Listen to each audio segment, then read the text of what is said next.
dia sebagai pemimpin Israel, Yosafat ini raja Israel, menguatkan dirinya. Ayat 2, dengan menempatkan tentara ini juga artinya orang-orang Kristen yang berani berjuang untuk yang rohani. Sebab memang juga ada orang Kristen yang tidak berani berjuang untuk mempertahankan kerohanian. Banyak anak Tuhan ditanya, apa Anda orang Kristen? Ya, saya orang Kristen. Tapi tidak punya semangat berperang untuk hal-hal yang rohani. Yosafat ini punya keahlian menempatkan tentara di semua kota yang berkubu. Sebab kalau saudara lihat, kalau saudara punya suatu semangat keberanian, namanya tentara itu sudah dididik untuk menjadi orang yang berani melawan musuh. Tentara itu cirinya berani melawan musuh. Sebab sudah dilatih. Kalau kita sebagai umat Tuhan tidak mau dilatih supaya berani melawan musuh, ya bagaimana saudara? Kita akan kalah terus menghadapi musuh. Musuh kita adalah iblis, dunia, dan daging. Hanya 3 ini saja, saudara. Itulah sebabnya kita mohon kekuatan daripada Tuhan untuk mengokohkan kerohanian kita. Yang pertama, kita harus seperti Yosafat mempunyai kemampuan mengatur pasukan, mengatur mana-mana tempat yang harus dikuasai dengan baik. Yang pertama, Yosafat menaruh tentara, dan kemudian yang kedua ditaruh di tempat yang berkubu. Tempat yang berkubu itu dalam Mazmur 91. Tempat menyediakan perlindungan. Mari saudara, supaya saudara ada keyakinan. Kubu itu dalam Mazmur 91. Saya senang kalau kita baca supaya kita tahu. Kalau saudara menjadi orang Kristen tidak seperti tentara, dalam kitab Keluaran tidak mungkin akan dipilih oleh Tuhan menjadi pejuang-pejuang. Saudara ingin menjadi pejuang-pejuang yang kuat, maka saudara harus mempunyai sifat tentara. Dan kemudian Yosafat menempatkan di tempat yang namanya kubu. Mazmur 91 ayat yang kedua, kubu itu artinya Allah, tempat perlindungan kita. Coba kita baca Mazmur 91 ayat yang kedua. Akan berkata kepada Tuhan, tempat perlindunganku dan kubu pertahananku, Allahku yang kupercaya. Jadi tempat perlindungan dan kubu pertahananku. Jadi maka saya akan menambah pasal 144 ayat yang kedua supaya kita mantap, supaya kita menjadi tentara-tentara Kristus, laskar Kristus yang punya suatu keberanian. Kalau saudara tidak punya keberanian seperti laskar, ya saya rasa berat. Ikut Tuhan itu berat. Ikut Tuhan itu berat. Sebab mengapa? Tuhan ingin supaya kita menjadi tentara yang berani memperkokoh rohani kita. Kalau pagi hari ini masih ada yang mau datang kepada saya, akan saudara adalah tentara-tentara yang dipersiapkan untuk berada di dalam kubu pertahanan Tuhan, untuk mendapatkan penyelamatan.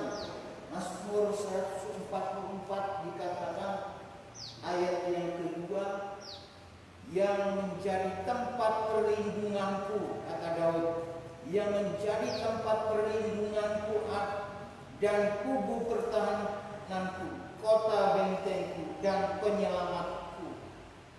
perisaiku dan tempat aku berlindung, yang menundukkan segala bangsa-bangsa di bawah kuasa. Jadi ini yang penting, kubu-kubu. Dan kemudian apa dikatakan buatan Allah tadi? Tentara-tentara itu ditempatkan di tempat yang baru direbut. Mari kita lihat ayat ini. Ayat 17, pasal 17 ayat yang terakhir di sini. Dan pasukan-pasukan perbudukan di tanah Yehuda serta kota-kota Efraim yang direbut oleh asanya. Jadi tempat-tempat yang baru direbut itu ditaruh tentara-tentara. Supaya apa? Daerah yang baru itu bisa berubah menjadi orang-orang. Di tempat yang baru adalah banyak orang-orang yang belum mengenal Tuhan. Di tempat yang baru yang dikuasai itu banyak orang-orang kafir, orang-orang yang tidak mengenal kebenaran. Di situ ditaruh tentara-tentara. Saudara dan saya dalam jumlah yang tidak banyak ditempatkan di tempat-tempat yang sungguh-sungguh memang tidaklah mudah. Tetapi mari, untuk mengokohkan kerohanian kita juga perlu terbeban untuk berada di tempat yang baru, supaya kita dapat mengabarkan kebenaran, akan menjadi satu kekuatan. Kemudian saya akan melanjutkan yang ayat berikutnya. Kekuatan yang memperkokoh rohani kita, pertama adalah kekuatan prestasi, bisa mengatur pasukan. Dan kemudian yang ketiga, ayat 3, 2 Tawarikh 17 ayat yang ketiga kita baca. Dan Tuhan menyertai Yosafat karena ia hidup mengikuti jejak. Ini yang kedua. Saudara memperkuat rohani saudara, marilah kita diberi kekuatan oleh Tuhan supaya kita, sebab di sini katakan Tuhan, dan Tuhan menyertai Yosafat karena. Jadi kita harus tahu Tuhan itu menyertai orang yang karena mengikuti jejak-jejak ini, yang mengikuti jejak yang dahulu dari Daud bapa leluhurnya. Jadi Daud ini menjadi contoh bagi Yosafat untuk seperti Daud, dia mengikuti jejak-jejaknya. Di situ baru Tuhan menyertai. Banyak orang ingin disertai Tuhan, tapi jejak-jejaknya itu jejaknya kemauan kita sendiri. Tidak bisa. Sebab ayat ini mengatakan kalau Tuhan mau menyertai saudara, saudara harus tahu, ayolah kita ikut jejak-jejak orang yang benar. Seperti Daud, Nabi Allah ini. Mengikuti jejak-jejak orang yang benar ini memang ya, saya tahu saudara akan berhadapan dengan hal-hal yang tidak mudah. Kita harus mengikuti. Yosafat itu dapat memfokuskan kehendak Allah. Jadi yang kedua ini, saudara ingin kokoh rohani kita, mari kita belajar mencontoh. Bisa memfokuskan. Setiap hari kita dihadapkan fokus. Mana yang saudara pilih? Hari Minggu ini mana yang kita fokuskan? Beribadah atau yang lain? Itu menyebabkan Tuhan menyertai atau tidak menyertai. Hanya dua pilihan. Kita fokus kepada kehendak Allah atau kita fokus kehendak kita sendiri. Pilihan, hidup ini pilihan. Saudara hari ini bisa beribadah karena pilihan yang saudara tetapkan. Haleluya. Dan kita beriman bahwa Tuhan akan menyertai kehidupan kita. Bahkan dikatakan ayat 4, melainkan mencari Allah ayahnya, ia perintah-perintah Tuhan dan tidak berbuat seperti Israel. Israel ini bangsa yang keras, bandel, saudara yang kasih. Tidak harus dicontoh Israel ini, karena mereka sendiri adalah tidak menjadi contoh. Sebab di sini ayat 4, melainkan mencari Allah hayanya, ia hidup menurut perintah-perintahnya dan tidak berbuat seperti Israel. Israel selalu menentang firman Allah. Israel selalu menolak kehendak Allah. Ya, mari kita yang ada ini kita menguatkan. Sekelompok kita yang kecil ini kita menguatkan. Kalau saudara mau sukses bersama Yesus, hanya ini yang kita baca dalam Alkitab. Tidak ada yang lain. Tidak ada yang lain. Alkitab tidak mengatakan kalau kamu mau sukses. Alkitab mengatakan pergilah ke Gunung Kawi. Tidak ada, saudara. Saya cari-cari, tidak ada. Saya cari alternatifnya, tidak ada. Ya, hanya ini yang ada.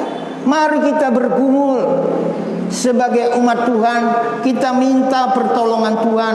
Tuhan, kalau syaratnya ini, tolong mampukan kita. Kadang-kadang kita tidak mampu, saudara. Menghadapi rong-rongan kuasa kegelapan ini tidak mampu. Jujur saja kita tidak bisa. Hamba Tuhan pun tidak bisa, saudara yang kasih. Sebab kita sebagai pelayan Tuhan harus mendapat belas kasihan Tuhan. Tuhan memberikan belas kasihan Tuhan kalau kita seperti Yosafat. Yosafat ini memfokuskan kepada kehendak Allah. Ayat 5 dikatakan, oleh sebab itu Tuhan mengokohkan kerajaan yang ada di bawah kekuasaannya. Raja Yosafat dikokohkan oleh prinsipnya. Raja Yosafat dikokohkan oleh Tuhan sebab dia selalu menaruh kehidupannya di dalam kehendak Allah. Oleh sebab itu Tuhan mengokohkan kerajaan yang ada di bawah kekuasaannya. Seluruh Yehuda memberikan persembahan kepada Yosafat. Jadi rakyatnya Yehuda itu, rakyat Yehuda ini yaitu Yosafat, maafkan tadi saya salah sebutkan, bukan Raja Israel tetapi Raja Yehuda yaitu Yosafat, itu dikokohkan sehingga terjadi seluruh rakyatnya itu mempersembahkan persembahan. Ini tidak mudah, saudaraku. Ini tidak mudah. Kalau semua rakyat itu taat kepada pemerintah, tentu itu juga disebabkan karena rajanya atau karena pimpinannya. Kalau ada rakyat ditagih pajak melawan pemerintah, mungkin rakyatnya melihat pimpinan tidak menjadi contoh. Ini sesuatu yang baku dalam firman Tuhan. Kalau Raja Yehuda ini seluruh Yehuda memberikan persembahan kepada Yosafat. Kalau kita tanyakan mengapa kok mereka mau, Yosafat menjadi suatu teladan orang lain. Kalau pemerintah rajanya itu tidak korupsi, rakyat juga ikut tidak korupsi. Tapi kalau di pimpinannya itu banyak yang korupsi, rakyat akan mencontoh korupsi. Kan demikian, saudara yang kasih. Demikianlah firman Tuhan. Kalau saya sebagai hamba Tuhan korupsi, saya percaya jemaat akan tidak mau mempersembahkan persembahan. Saya yakin itu, saudara yang kasih. Sebab ini merupakan kebenaran, mengokohkan. Kalau saudara mau dikokohkan oleh Tuhan, rohani saudara, mari. Kiblat kita adalah firman Tuhan. Dalam 2 Tawarikh pasal yang ke-18 ayat 3, 4 dan 5. Mari kita mohon kekuatan. Kadang-kadang kita berat sekali mengikuti firman ini. Tapi indah. Seluruh Yehuda memberikan persembahan kepada Yosafat sehingga ia menjadi kaya. Jadi rakyat tidak iri dengan rajanya kalau rajanya kaya. Sebab rakyat itu rela hati mempersembahkan. Tidak ada rakyatnya yang mengatakan, oh enak jadi raja kaya. Sekarang banyak orang mengatakan enak rajanya kaya. Tetapi kalau ada unsur-unsur yang tidak benar, itu akan tidak mengokohkan kerajaan itu. Saya yakin Raja Yosafat akan ditinggalkan oleh rakyatnya ketika dia tidak fokus kepada kehendak Allah. Jadi saya katakan, kalau Raja Yosafat kaya, saya percaya rakyatnya tidak marah. Karena dia pada track kebenaran yang sesungguhnya. Ya antara suami istri sajalah. Kalau saya korupsi, pasti keluarga saya akan marah kepada saya. Karena apa? Karena mereka anggap itu tidak benar. Ini ayat mengatakan.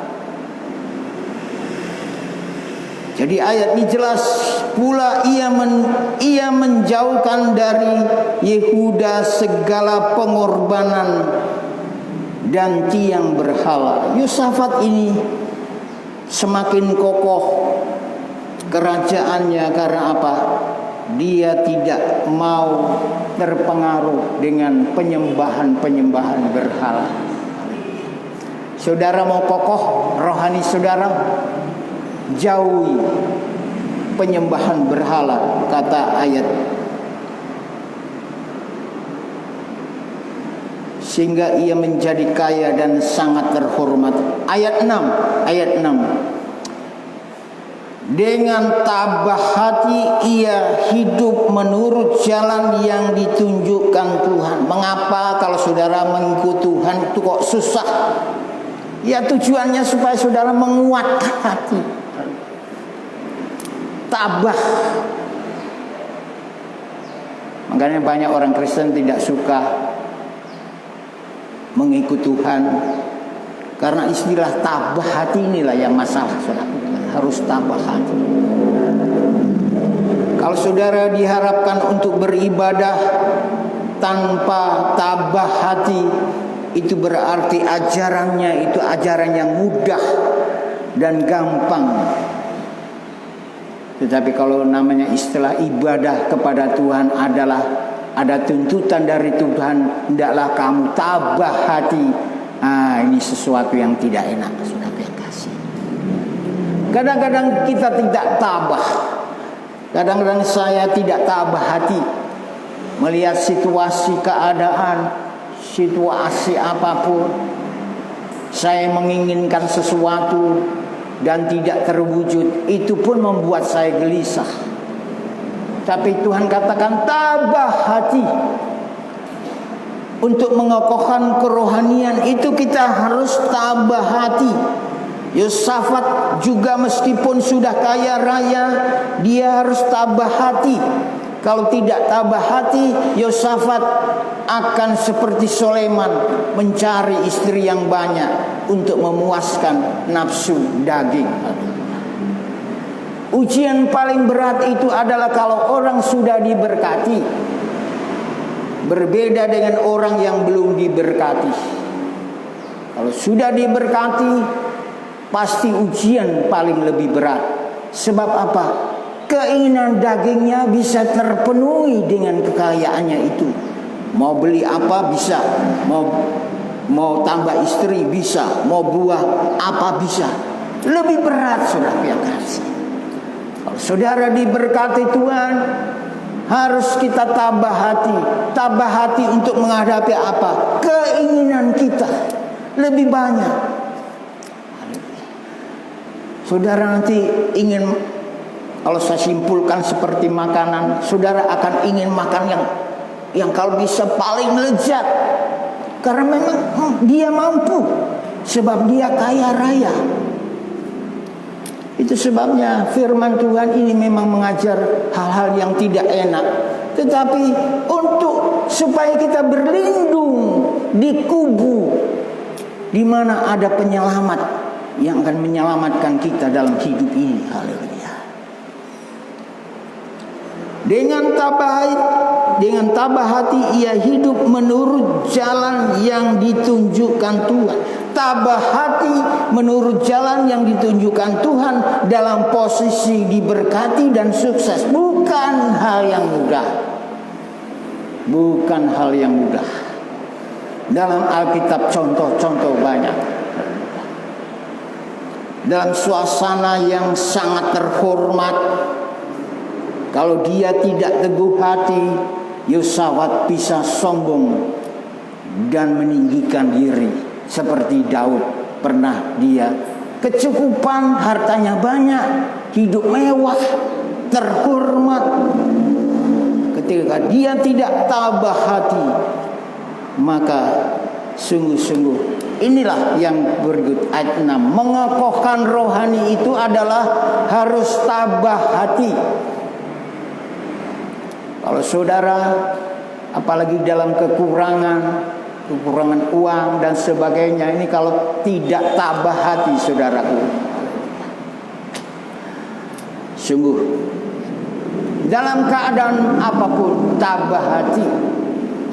Haleluya.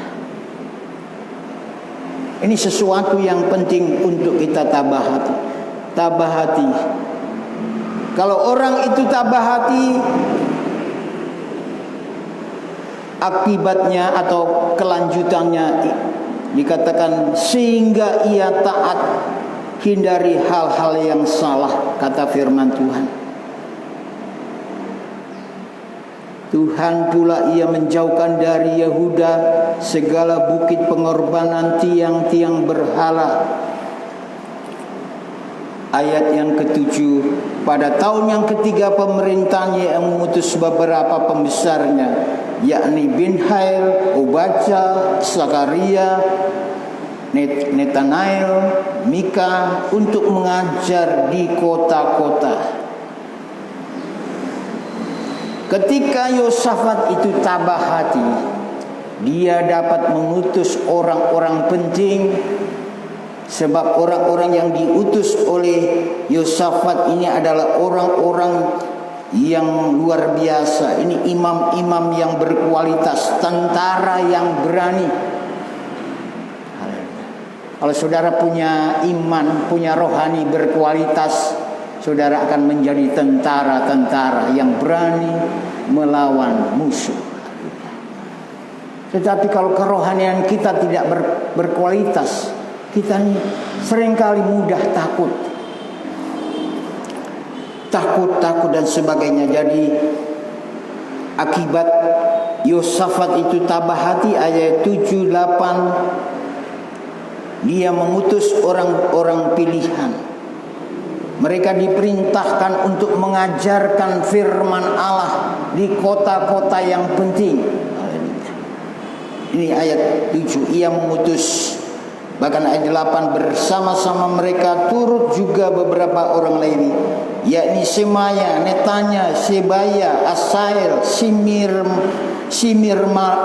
Simiramot, Yonatan, Adonia, Tobia, Adoni disertai imam-imam Elisama. Mereka memberikan pelajaran di Yehuda dengan membawa kitab Taurat. Jadi mereka itu mengajar kitab Taurat ke semua tempat-tempat yang baru diambilnya, baru didapatkannya. Ini suatu dampak-dampak. Akhirnya Tuhan memberikan suatu kemuliaan, ketakutan yang dari Tuhan menimpa semua kerajaan di negeri-negeri sekeliling Yehuda, sehingga mereka tidak berani berperang melawan Yosafat. Waduh, luar biasa saudara. Kalau saudara mempunyai kualitas kerohanian, dampaknya semua orang akan takut, raja-raja lain akan takut. Ini kan semua karya Tuhan. Orang bisa takut kepada kita, kepada saudara, kalau punya kualitas kerohanian yang kokoh. Jaminannya apa?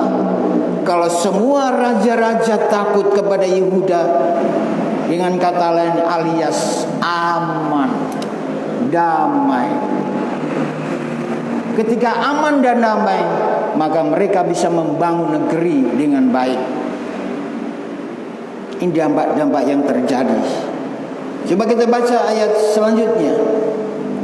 Ayat 11. Dari antara orang-orang Filistin ada yang membawa kepada Yosafat persembahan. Waduh, ini lagi hebatnya saudara. Musuh memberikan persembahan kepada Yosafat. Ini suatu yang aneh, tidak mudah. Saudara punya musuh, dan musuh saudara kemudian datang memberi berkat. Kaget saudara, pasti kaget. Mengapa orang ini datang memberi berkat, padahal ini musuh saya. Ada hal-hal yang indah kalau kita alami dalam hidup, kalau kita yakin akan kebenaran firman Tuhan. Jangan sampai saudara tidak menghargai firman, sebab firman ini Allah sendiri itu adalah kubu. Kubu itu adalah tempat kita bertahan melawan musuh. Kalau saudara tidak banyak mendengarkan firman, membaca firman, maka kita tidak bisa berada dalam kubu yang isinya adalah Tuhan memberikan jaminan. Tidak ada musuh yang bisa mengalahkan saudara dalam kehidupan, asal, kata Alkitab, kita sesuai dengan kehendak Tuhan. Oh, puji Tuhan, saudaraku yang kasih. Ayat 12 atau ayat 11 belum selesai. Orang-orang Filistin ada yang membawa Yosafat persembahan perak sebagai upeti. Juga orang-orang Arab membawa kepada kambing domba. Sebab harta orang-orang Timur Tengah pada waktu itu bentuknya adalah domba, kambing dan domba, lembu, sapi dan sebagainya. Itu kekayaan.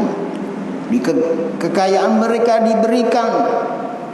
Kalau sekarang jangan diberikan domba, sekarang malah dilempari batu bangsa Israel.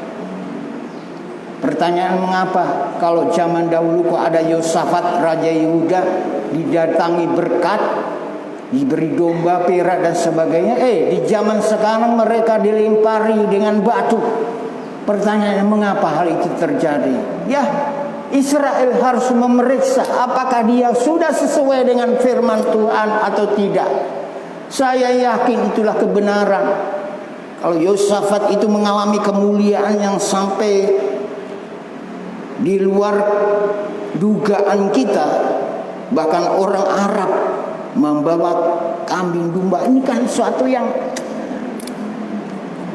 tidak mungkin bisa terjadi kalau tidak Tuhan yang membuat itu.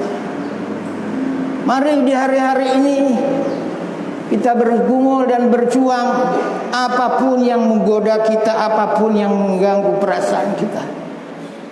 Kita kadang-kadang, Tuhan, saya nangis kalau sudah mengingat itu. Saya menangis karena apa? Kalau saya tidak hidup sesuai firman Allah, bagaimana Tuhan? Saya akan hilang dan binasa. Itu sebabnya mari kalau saudara membaca Alkitab ini luar biasa.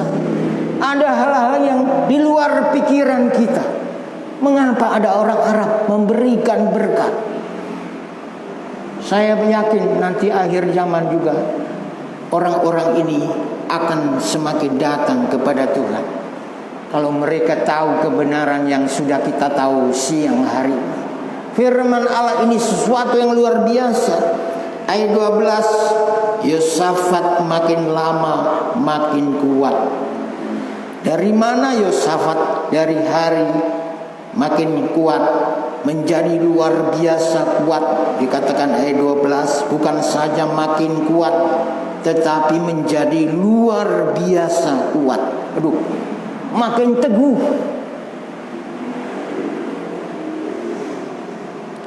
Sebab Yosafat itu tadi ya sudah kita lihat mula-mula tadi.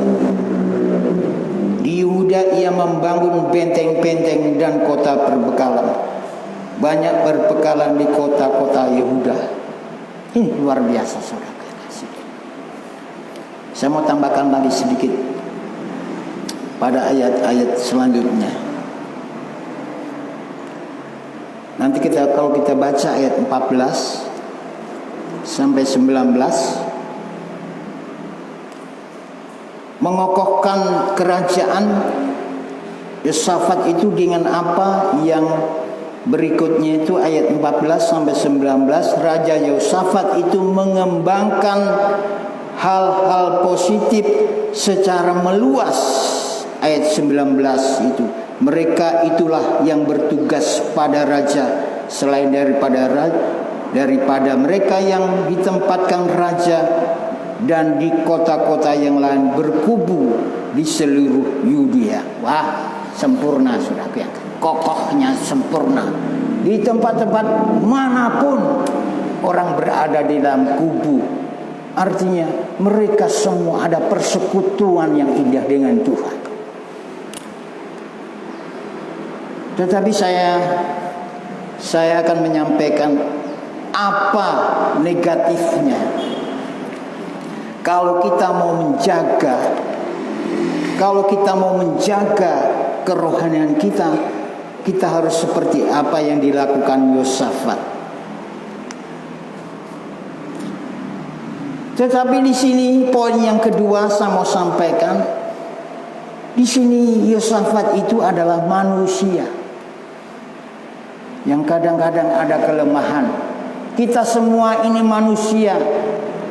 Di dalam diri manusia itu melekat hal-hal yang baik dan juga melekat hal-hal yang tidak baik.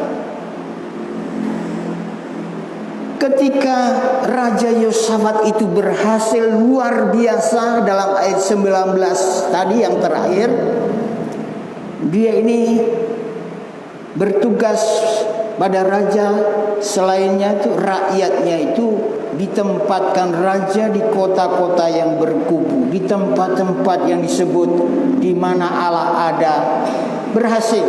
Tetapi pada pasal 18 di sini kegagalan Yosafat.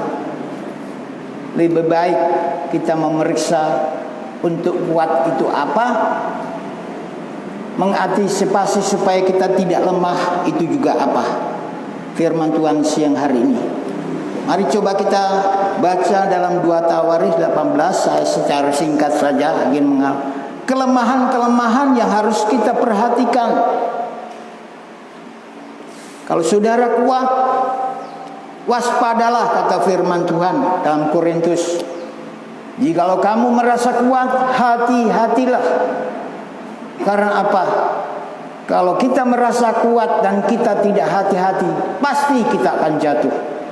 Sebab kehati-hatian itulah yang sangat penting untuk kita perhatikan. Dalam dalam 2 Tawarikh 17, Yosafat berhasil. Tetapi pada Tawarikh 18, Yosafat itu gagal. Saudara ingin berhasil, tapi kan ingin permanen keberhasilan itu. Tetapi tidak mudah, saudara. Yosafat berhasil dengan prinsip-prinsipnya. Tetapi kalau tidak hati-hati, ada ayat itu mungkin istri saya bisa tunjukkan tuh. Janganlah kita merasa kuat, hati-hatilah supaya kamu jangan jatuh. Ya kalau tidak dapat, ya. Ayat itu mengatakan demikian, saya tidak tulis di sini. Jikalau kamu kuat, hati-hatilah supaya jangan jatuh. Tapi sudah, jangan nantilah, yang nanti. Kita sekarang melihat kelemahan-kelemahan yang meruntuhkan Yosafat. Satu, 2 Tawaris 18:1. Yosafat sudah kaya, ia bersahabat dengan orang jahat. Coba kita baca ayat 1, 2 Tawaris 18 ayat 1. Ketika Yosafat kaya dan sangat terhormat, ia menjadi besan Ahab. Ya, menjadi besan tidak masalah, tapi sifatnya Ahab ini yang membahayakan. Begitulah saudara yang kasih. Tuhan tidak melarang. Tuhan tidak melarang Yosafat berbesan dengan Ahab, tidak dilarang. Yang Tuhan khawatirkan ini sifat-sifat Ahab. Jadi mungkin saudara bertanya, boleh Pak? Boleh Pak Pendeta, besan saya ini ya satu suku lah, baik orangnya, tapi sifat jahat. Ya saudara pilih sendiri, pikir-pikir sendiri. Kalau saudara berbesan dengan orang yang sangat jahat, ya lebih baik berani mengatakan tidak usah sajalah. Karena apa? Kejahatannya itulah yang membuat Yosafat itu runtuh. Ya, kasih. Hal-hal yang jahat kata Tuhan hindari, dosa hindari. Semua itu mempunyai kekuatan merusak. Tuh. Ini yang pertama. Yosafat sukses dengan firman Allah. Tapi dia tidak hati-hati. Dia sembarangan berbesan dengan Ahab. Beberapa tahun kemudian pergilah ia kepada Ahab di Samaria. Ahab menyembelih banyak kambing domba dan lembu sapi, sebab Yosafat ini orang terhormat. Ahab menyembelih lembu kambing untuk disajikan, tetapi Yosafat tidak tahu di balik semuanya itu. Jadi kewaspadaan itu harus kita tegakkan supaya kekokohan kita tetap kokoh. Kalau saja Yosafat menghindari Ahab dengan kejahatannya itu, dia tetap kokoh, tetap kokoh. Tapi tolong kita renungkan godaan-godaan Ahab ini memang sesuatu yang tidak mudah untuk diatasi tanpa kekuatan, tanpa kita tentara-tentara yang lebih semangat menghadapi musuh. Sebab ayat 2 di sini katakan beberapa tahun kemudian pergilah ia kepada Ahab. Jadi Yosafat mulai tertarik menjumpai Ahab. Apalagi Ahab dijumpai menyembelih lembunya itu banyak, mengagumkan. Yosafat bisa terkecoh. Coba saudara katakan kalau kita punya besan, orangnya kaya raya, tapi saudara tidak tahu di dalamnya dia jahat. Dia kenalan pada saudara, dia memberikan mobil. Wah, saudara dan saya bisa kelepek-kelepek saudara. Tidak tahan. Sama seperti ini. Bagaimana kita bisa menghindari kejahatan? Bukan orangnya, tapi sifatnya. Kejahatan itu semua bersumber dari iblis. Iblis memakai Ahab untuk menggoda Yosafat supaya runtuh. Ini sesuatu yang penting untuk kita pikirkan bersama. Disuguh dengan lembu sapi untuk dia rombongannya dan mengajaknya untuk menyerang Ramot Gilead. Jadi Ahab itu punya motivasi, saya berikan domba, lembu, sapi, semua orang ini, tapi satu syarat, ayo bersama saya berperang melawan, mencelakakan saudara. Menyerang Ramot Gilead. Apa Ramot Gilead ini? Saudara. Kalau saudara tahu, membahayakan sekali. Ini yang terjadi. Saya tidak jelaskan ini lebih lanjut. Yang kemudian, Yosafat sudah kaya, ia bersahabat dengan Raja Ahab, jadi jahat. 1 Korintus pasal 15 ayat 33, Rasul Paulus mengatakan, pergaulan yang jahat itu akan merusak sifat-sifat yang baik dalam diri saudara. Jadi hati-hatilah saudara bersahabat. Kalau saudara bersahabat dengan orang yang suka narkoba, saudara akan menjadi seperti orang itu. Kalau saudara bersahabat dengan orang yang suka biasa memfitnah orang, saudara akan menjadi seperti orang itu. Alkitab mengatakan, pergaulan. Yosafat tidak sadar. Dia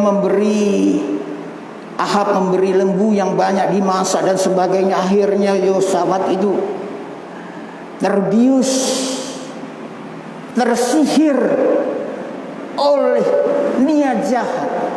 Dia mengajak menyerang Ramot Gilead.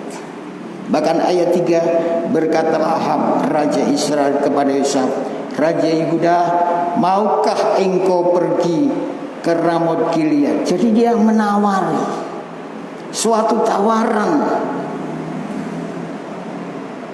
Dia menawari genap, dia menawari narkoba, tapi dibungkus seperti permen coklat yang enak itu, saudara. Siapa yang tahu kalau di dalamnya itu menjebak, saudara? Itu sebabnya kalau kehidupan kita di zaman ini tidak sungguh-sungguh semakin menjadi tentara-tentara yang berkualitas, saya meragukan kehidupan saya untuk bisa menang. Saya meragukan kehidupan saya bisa tetap, karena pergerakan kuasa kegelapan itu seperti itu. Jawabnya kepadanya, kita sama-sama yuk.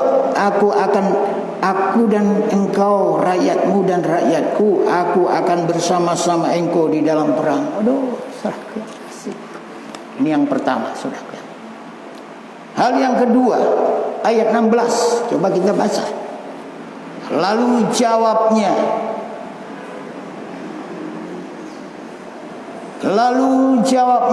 jadi Yosafat ini yang dimaksud. Lalu jawabnya, telah kulihat seluruh Israel bercerai-berai di gunung-gunung seperti kambing domba. Lalu jawabnya ini yang dimaksud adalah utusan Tuhan, yaitu Mika. Mika berkata kepada Yosafat, telah kulihat seluruh Israel bercerai-berai di gunung-gunung seperti kambing domba yang tidak mempunyai gembala. Sebab itu Tuhan berfirman, mereka ini tidak punya tuan. Baiklah masing-masing pulang ke rumahnya dengan selamat. Ayat 16 ini, Yosafat itu intinya mengabaikan akan nasihat, mengabaikan nasihat Tuhan. Disebabkan karena apa?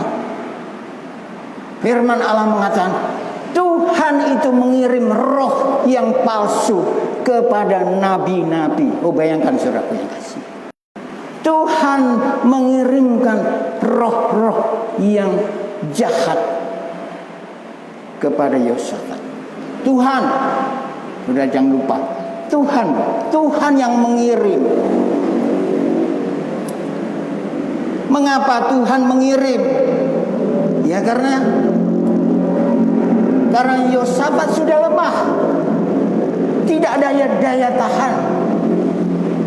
Yosafat sudah tidak ada daya tahan menghadapi godaan-godaan itu, sehingga Tuhan mengirim roh palsu. Kalau saudara mau baca ayatnya nanti sebelumnya itu. Jadi ayat 16 ini, Yosafat itu mengabaikan, sebab di sini telah kulihat Mika Mika utusan Tuhan melihat seluruh Israel bercerai-berai di gunung seperti domba-domba yang tidak mempunyai gembala. Yang dimaksud Mika ini di sini adalah Yosafat itu kan pemimpin gembala-gembala dan domba-domba tadi. Sebab itu Tuhan berfirman mereka tidak punya tuan. Ini maksud adalah Yosafat. Yosafat itu tidak lagi menjadi tuan, bisa mengatasi seperti pasal 17, dia bisa luar biasa begitu. Tetapi karena tidak berhati-hatinya Yosafat, akhirnya Allah, ada ayat mengatakan Tuhan mengirimkan roh palsu ke dalam nabi-nabi yang nabi-nabinya siapa? Nabi-nabinya Ahab. Nabi-nabinya Ahab itu kemasukan roh palsu. Jadi dia mengizinkan Tuhan, lebih baik Tuhan berperang saja melawan Goliat. Padahal Tuhan melarang, jangan. Nanti saudara bisa lihat dalamnya. Sebabnya kalau saudara dan saya tidak menakut-nakuti. Kalau saya dan saudara selalu tidak taat akan firman, jangan-jangan nanti Allah mengirimkan roh palsu menggoda kita. Kita tidak mampu mengatasi. Selesailah kita menjadi orang Kristen. Tidak ada batu perlindungan yang menyelamatkan kita. Sebab namanya Tuhan ini bisa kecewa, saudara kasih. Seperti contoh Saul, kamu berhentilah berdoa untuk Saul. Tuhan berkata kepada Samuel, untuk apa berdoa terus untuk Saul? Berhentilah berdoa, kata Tuhan kepada Samuel. Untuk apa berdoa Saul? Saul itu sudah tidak dengar-dengaran, kenapa didoakan terus? Sekarang ambil tabung minyak, pergilah kepada Daud, pergilah ke anak-anak Isai, tuangkanlah minyak itu kepada Daud. Itu jelas. Ayat itu membuktikan Allah itu bisa kecewa. Biarlah kita sebagai umat Tuhan jangan sampai kita ini mengecewakan hati Tuhan. Kuatirnya itu dia mengirim roh palsu. Kita tidak bisa menghadapi, habis kita sudah. Seperti Yosafat ini. Tuan-tuan yang tidak lagi bisa mengembalakan bangsa Israel dengan baik. Saya bersyukur dengan firman ini karena apa ya, Tuhan kuatkan saya. Bukan berarti saya ini perasaan saya ini gembira terus. Oh, tidak, saudaraku. Naik turun begini ya. Perasaan ini kadang-kadang. Jangan sampai Tuhan perasaanku ini sebagai hal yang membuat hidupku hancur menjadi hamba-Mu. Saya tangisi terus, jangan sampai Engkau mengirim roh palsu dan hidup saya tidak bisa mengatasinya. Jadi kalau saudara di rumah perasaan saudara tidak enak, berdoa, tengking, darah Yesus, darah Yesus. Perasaan saudara kadang-kadang pergumulan saudara masing-masing. Saudara dan saya ada masing-masing pergumulan, memang berbeda bentuknya. Tidak sama keadaannya, tapi yang kita tahu iblis itu kalau bisa menggoda kita sampai kita jatuh. Saudara punya perasaan apa? Saudara sedang menyimpan apa? Itu yang penting harus kita periksa supaya jelas hal itu tetap memberikan kekuatan kepada kita. Haleluya. Itu sebabnya saya berbahagia kalau bisa sampaikan firman Tuhan pagi ini kepada saudara-saudara yang bisa hadir. Karena saya merasa puas. Oh Tuhan, sudah saya sampaikan Tuhan pesan-Mu supaya saya mengokohkan posisi saya ini sampai Tuhan datang. Tapi bagaimana caranya Tuhan? Ya beginilah saudara. Hati-hatilah ayat 16. Jangan sampai kita menjadi tuan-tuan yang tidak bertanggung jawab. Yang ketiga yaitu ayat 28. Ini yang meruntuhkan Yosafat. Ayat yang ke-28. Kalau lebih baik saudara ingin lengkap, nanti peluang di rumah bacalah secara lengkap. Mungkin saudara akan mendapat lebih lagi perintah kehendak Tuhan, itu jauh lebih baik.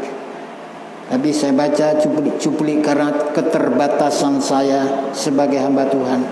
Tetapi hati saya rindu saudara menjadi tentara-tentara yang berada di kubunya Tuhan. Persekutuan kita ini penting. Saat kita bersekutu itu artinya kita berada di kubu-kubu. Tentara yang ada di kubu-kubu itu menciptakan kuasa sampai Allah menimbulkan rasa takut kepada orang-orang yang akan menghancurkan kehidupan kita. Coba kita baca ayat 28. Sesudah itu majulah Raja Israel dengan Yosafat, Raja Yosafat, Raja Yehuda ke Ramot.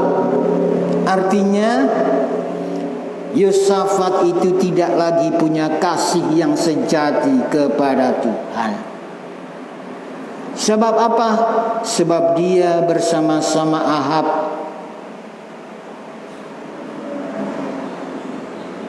ke Ramot dan Gilead.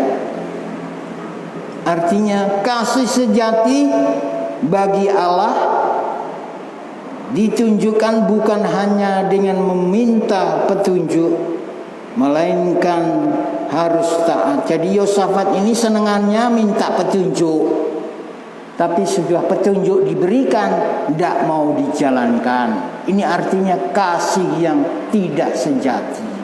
Kasih yang tidak sejati itu artinya suka dengar firman Allah, tapi suka juga tidak taat. Namanya saudara dan saya tidak punya kasih yang sejati. Kasih yang sejati artinya senang minta petunjuk, tapi senang juga melaksanakan, supaya ada kuasa Allah yang mengendalikan kehidupan kita.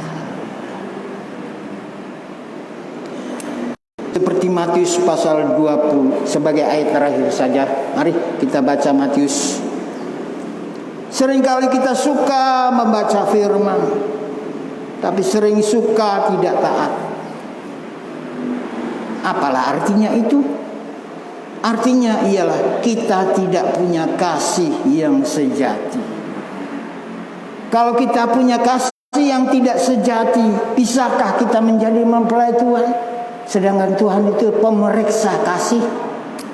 Waduh, itu sebabnya Tuhan katakan, pergilah kamu, aku tidak kenal kamu. Sebab apa? Punya kasih yang tidak sejati.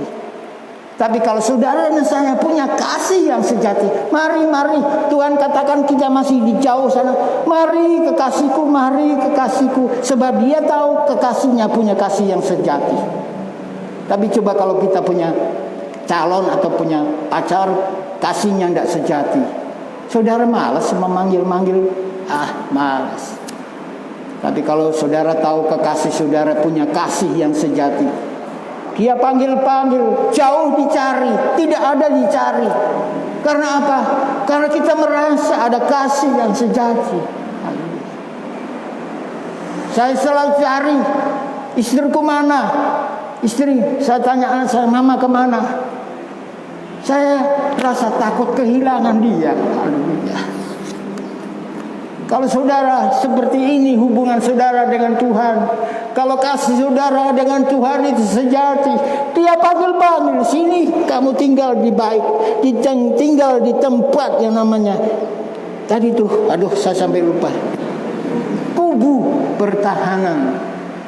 Haleluya. Kalau saudara sebagai suami dan menyadari bahwa istriku ini sangat mengasihi, pasti saudara akan dicari, dipanggil, punya apa ini, diberi. Jelaslah begitu. Tapi kalau sudah tidak, dibiarkanlah, biarlah. Sebab dia sudah ada laki-laki lain kok, kesana kemari dan sebagainya. Kita malas. Saudaraku, mari tahun-tahun yang akan datang, biarlah kita sebagai mempelai yang sejati. Kasih yang sejati mempunyai kekuatan yang luar biasa, boleh dapat menolong kehidupan kita. Kita menangis bukan karena sedih, tapi kita menangis mengapa? Kita mengecewakan Yesus. Kita akan menangis kalau kita mengecewakan Yesus. Kalau kondisi kekristenan seperti ini, luar biasa. Sehingga kadang-kadang kita hari-hari menangis. Bukan apa, Tuhan, aku hari ini mengecewakan hati-Mu, Tuhan. Terlutut langsung hancur hati saudara. Saudara menangis bukan karena sedih, tidak ada beras, tidak ada uang, tetapi saudara menangis karena apa? Penyebabnya, Tuhan, aku mengecewakan Engkau hari ini, Tuhan. Aku mengecewakan Engkau, dan kasih itu akan terasa dalam hidup ini. Sudahkah kita menangis karena kita merasa mengecewakan Tuhan? Itulah yang harus kita tangisi. Kalau kita menangis karena tidak ada uang, berarti saudara butuh uang dan saudara menangis, wajar itu.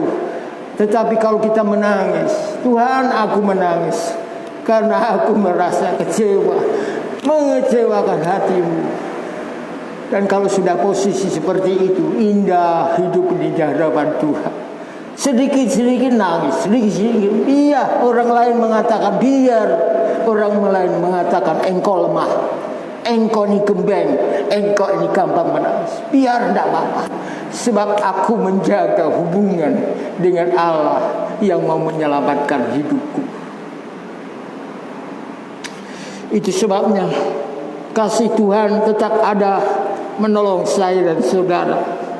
Sebagai yang terakhir saja, kasih yang sejati itu bukan hanya minta petunjuk, tapi lakukanlah petunjuk apa yang sudah diberikan kepada kita. Dan hidup ada penyesalan yang tidak akan terbayarkan kalau hal itu tidak terwujud dalam kehidupan kita. Yosafat itu hancur kehidupannya hanya gara-gara seorang Ahab. Kaya memang, Ahab kaya raya, tapi isinya adalah jauh mencintai Tuhan. Ya, saya berterima kasih boleh sampaikan firman ini. Mari kita baca Matius pasal 7 ayat 21. Bukan setiap orang yang berseru-seru. Kalau orang berseru-seru ini artinya dia menginformasikan. Kalau saya berteriak Tuhan, Tuhan, itu artinya saya menginformasikan supaya saya ini mendapatkan pertolongan. Tetapi Tuhan itu lain, caranya lain. Bukan setiap orang yang berseru kepadaku Tuhan, Tuhan. Berseru ya penting, tetapi tidak terlalu penting, sebab nyawanya itu ada pada istilah melakukan. Firman Allah sudah kita dengar, berubah itu ada tanda kalimat harus. Karena apa? Sesuatu perubahan itu bisa dirasakan oleh orang yang menerimanya. Kita bersyukur dikatakan akan masuk ke dalam kerajaan surga, melainkan dia yang melakukan kehendak Bapa-Ku yang di surga. Pada hari terakhir banyak orang yang berseru-seru. Pada akhir zaman banyak orang yang tidak punya kasih yang sejati. Akhir zaman banyak orang Kristen yang tidak punya kasih yang sejati. Nih ayat mengatakan pada hari terakhir banyak orang yang berseru-seru kepadaku, Tuhan, Tuhan, bukankah kami bernubuat demi namamu. Ini artinya informasi Tuhan, hidupku ini seorang yang bernubuat mengusir namamu, mengusir setan dengan namamu dan mengadakan banyak mujizat. Pada waktu itu aku akan berterus terang kepadanya. Kalau boleh saya katakan, mengutip ayat, karena engkau tidak mempunyai kasih yang sejati, bukan memanggil, keluarlah. Pada waktu itulah aku akan berterus terang kepada mereka dan berkata, aku tidak pernah mengenal kamu. Kita boleh memproklamirkan sehebat apapun, tetapi kalau Tuhan tidak merasa kita dekat, enyahlah, bukan dipanggil. Sudah saya gambarkan tadi, kalau saudara mengasihi istri saudara dan saudara tahu istri kita sangat mencintai kita akan cari, kita akan panggil, mendekat. Tapi di sini ayat mengatakan enyahlah. Mengapa Tuhan katakan enyahlah? Penyebabnya ada kasih yang tidak sejati. Sekianlah firman Tuhan. Biarlah firman Tuhan ini menjadi bahan renungan bagi kehidupan kita sampai kita mencapai kemuliaan yang Allah telah janjikan.